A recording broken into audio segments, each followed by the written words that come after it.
यानंतर आपण घेणार आहोत महत्त्वाच्या घडामोडींचा सुपरफास्ट आढावा बातम्यांचा अर्धशतकमधून। संजय राऊत आणि मनसे अध्यक्ष राज ठाकरे यांच्यामध्ये मागील 2 आठवड्यांमध्ये 3 वेळा राजकीय चर्चा। मनसे आणि शिवसेना युतीची चर्चा पुढे जात असल्याची माहिती। शरद पवारांसोबत सुद्धा ठाकरेंच्या शिवसेनेकडून या सगळ्या संदर्भात बोलणं सुरू असल्याची माहिती।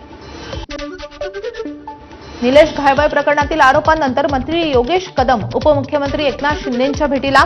विशेष अधिकार वापरून सचिन घायवळला शस्त्र परवान्यासाठी परवानगी दिल्याचा आरोप।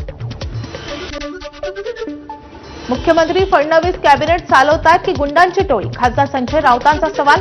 राम शिंदेंच्या सूचनेवरून गुंड घायवळला शस्त्र परवाना देण्यात आला असं रामदास कदमांनीच म्हटलंय। असं किती जणांना शस्त्र परवाने वाटले? राऊतांचा सवाल।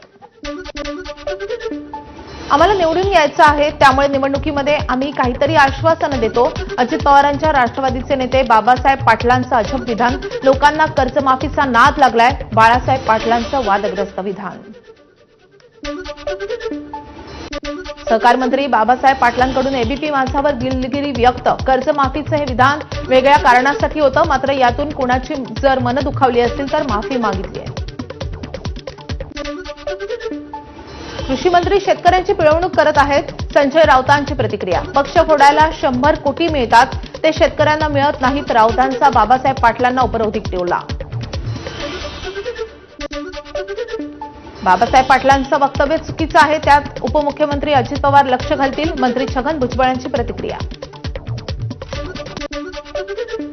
नागपूरमध्ये सकल ओबीसी समाजाकडून नागपुरात ओबीसी महामोर्चाचं आयोजन। हैदराबाद गॅझेटियर आणि मराठा आरक्षण संदर्भातला जीआर रद्द करण्याच्या मागणीसाठी मोर्चा। ओबीसी समाजाला आरक्षण देताना मराठा समाजानं कधी विरोध केला का? कधी मोर्चे काढले का? किंवा अशा पद्धतीनं वक्तव्य केलं का? राधाकृष्ण विखे पाटलांची ओबीसी मोर्चावर प्रतिक्रिया। तर मराठा आरक्षणाचा ओबीसी बांधवांना नाही, पुढाऱ्यांना आक्षेप। विखेंची टीका। विखे पाटलांना ओबीसी समाजानं यापुढे मतदान करू नये यासाठी अहिल्यानगर जिल्ह्यातील ओबीसी बांधवांचा मेळावा घेणार। ओबीसी आंदोलक लक्ष्मण हाके यांनी मराठा आरक्षण उपसमितीचे अध्यक्ष आणि मंत्री राधाकृष्ण विखे पाटील यांच्यावर जोरदार निशाणा साधलाय। नागपूरचा मोर्चा राजकीय स्वार्थासाठी, तो काँग्रेस पक्षाचा मोर्चा। जरांगेंची टीका। मोर्चा ओबीसींसाठी नाही, एवढंच समाजासाठी लढले असते तर धनगरांनाही आरक्षण मिळालं असतं। जरांगेंचा लक्ष्मण हाकेंना टोला।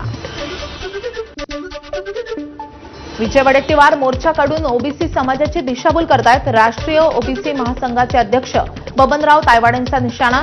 2 सप्टेंबरच्या शासन आदेशानं ओबीसी आरक्षणाला कुठेही धक्का लागत नसल्याची राष्ट्रीय ओबीसी महासंघाची भूमिका। लाडक्या बहिणींची दिवाळी गोड होणार। आजपासून लाडक्या बहिणींच्या खात्यामध्ये पैसे वर्ग होण्यास सुरुवात। 2 दिवसात सर्व खात्यांमध्ये होणार पैसे जमा।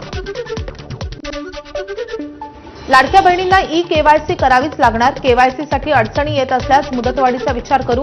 पात्र महिलांनाच लाडकी बहीण योजनेचा लाभ मिळणार। अजित पवारांची ग्वाही। नंदुरबारमध्ये लाडक्या बहिणी ई-केवायसीसाठी डोंगरावर। गावात इंटरनेटची सुविधा अत्यंत कमकुवत असल्यानं लाडक्या बहिणींना ई-केवायसी करण्यासाठी डोंगरावर तासनतास बसावं लागतंय।